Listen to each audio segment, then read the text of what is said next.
Hi friends, Nisha cooking ಚಾನಲ್ಗೆ ಸ್ವಾಗತ.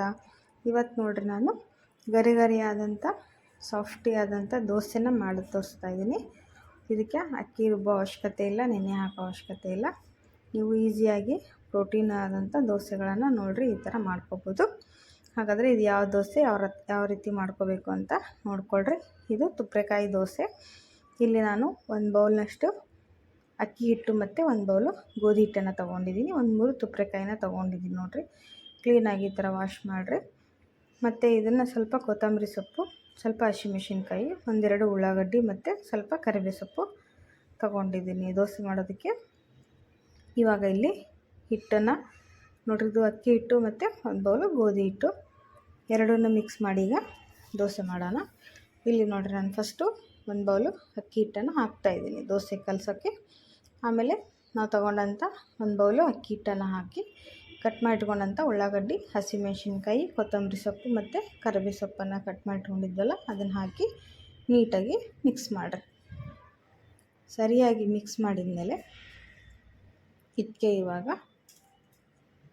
ನೀರು ಹಾಕಿ ದೋಸೆ ಹಿಟ್ಟಿನ ಅದಕ್ಕೆ ಕಲಿಸ್ಕೋಬೇಕು. ಸ್ವಲ್ಪ ಗಟ್ಟಿಯಾಗಿ ಕಲಸ್ರಿ ಹಿಟ್ಟನ್ನು. ಇಲ್ಲಿ 1 ಸ್ಪೂನಷ್ಟು ಜೀರಿಗೆ ಹಾಕ್ತಾಯಿದ್ದೀನಿ ನಾನು. ಆಮೇಲೆ ರುಚಿಗೆ ತಕ್ಕಷ್ಟು ಉಪ್ಪನ್ನು ಹಾಕಿ ಇವಾಗ ದೋಸೆ ಹಿಟ್ಟಿನ ಅದಕ್ಕೆ ಇದನ್ನು ಕಲಿಸ್ಕೊಂಬರೋಣ. ಸ್ವಲ್ಪ ಗಟ್ಟಿಯಾಗಿರಲಿ, ನೀರಾಗಿರಬಾರ್ದು. ಇಲ್ಲಿ ನೋಡಿ, ನಾನು ಕಲಿಸ್ಕೊಂಡು ತೋರಿಸ್ತಾ ಇದ್ದೀನಿ ಹಿಟ್ಟನ್ನು. ಈ ಥರ ಕಲಿಸ್ಬೇಕು, ತುಂಬ ನೀರಾಗಿರಬಾರ್ದು. ಈ ಹದಕ್ಕೆ ಹಿಟ್ಟನ್ನು ಮಿಕ್ಸ್ ಮಾಡಿ ರೆಡಿ ಮಾಡಿ ಇಟ್ಕೊಳ್ರಿ. ಇದಕ್ಕೆ ಇವಾಗ ನೋಡಿರಿ, ಹಿಟ್ಟು ಈ ಥರ ಆಗಿದೆಯಲ್ಲ, ಒಂದು 10 ನಿಮಿಷ ನೆನೆಯಕ್ಕೆ ಬಿಟ್ಟಿದ್ದೆ. ಇದನ್ನು 10 ನಿಮಿಷ ನೆನೆದ ಮೇಲೆ ಇದಕ್ಕೆ ಇವಾಗ ನಾನು ತುರಿದಿಟ್ಟಂಥ ತುಪ್ಪರೆಕಾಯಿನ ಹಾಕ್ತಾಯಿದ್ದೀನಿ. ಅಂದರೆ ಇದನ್ನು ಲಾಸ್ಟಲ್ಲೇ ಆ್ಯಡ್ ಮಾಡ್ಕೋಬೇಕು. ನಾವು ನೆನೆಯಕ್ಕೆ ಇಟ್ಟಾಗ ಇದನ್ನು ತುರಿದು ಹಾಕಬಾರ್ದು, ಏಕೆಂದರೆ ಅದು ನೀರಿನ ಅಂಶ ಬಿಡುತ್ತೆ, ನೀರಾಗಿಬಿಡುತ್ತೆ ಹಿಟ್ಟು. ಅದಕ್ಕೆ ನಾವು ದೋಸೆ ಹಾಕಬೇಕಾದ್ರೆ ಅದನ್ನು ತುಪ್ಪರೆಕಾಯಿನ ತುರಿದ್ಬಿಟ್ಟು ಹಾಕಿದರೆ ಚೆನ್ನಾಗಿರುತ್ತೆ. ನಾವು ಫಸ್ಟೇ ಕಲಿಸ್ಬಿಟ್ರೆ ಅದು ನಾವು ದೋಸೆ ಹಾಕುವಷ್ಟರೊಳಗೆ ನೀರಾಗಿ ಎಲ್ಲ ಕೆಟ್ಟೋಗುತ್ತೆ ಹಿಟ್ಟು. ಇವಾಗ ನೋಡಿರಿ, ನಾವು ಇದನ್ನು ತುರಿದಿಟ್ಕೊಂಡಂಥ ತುಪ್ಪರೆಕಾಯಿನ ಹಾಕಿ ದೋಸೆ ಬ್ಯಾಟ್ರನ್ನ ರೆಡಿ ಮಾಡಿದ್ವಿ. ಈಗ ದೋಸೆ ಹಾಕೋಣ.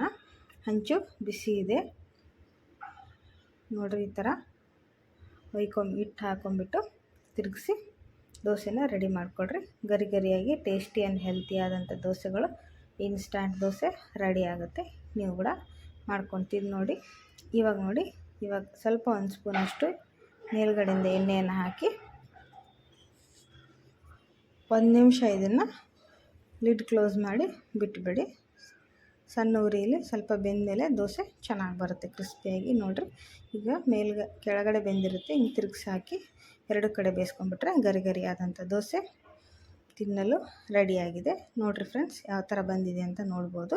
ನೀವು ಕೂಡ ಮಾಡ್ಕೊಂಡು ತಿಂದು ನೋಡಿರಿ. ಇಷ್ಟ ಆದರೆ ನಮ್ಮ ನಿಶಾ ಕುಕಿಂಗ್ ಚಾನಲ್ಗೆ ಸಬ್ಸ್ಕ್ರೈಬ್ ಮಾಡಿರಿ. ನಿಮ್ಮ ಫ್ಯಾಮಿಲಿ ಫ್ರೆಂಡ್ಸ್ ಜೊತೆ ಶೇರ್ ಮಾಡಿಕೊಡ್ರಿ. ಇದೇ ರೀತಿ ಎಲ್ಲ ರೆಸಿಪಿನೂ ನಾನು ನಿಮಗೆ ಶೇರ್ ಮಾಡ್ತಾ ಇರ್ತೀನಿ. ಬಾಯ್.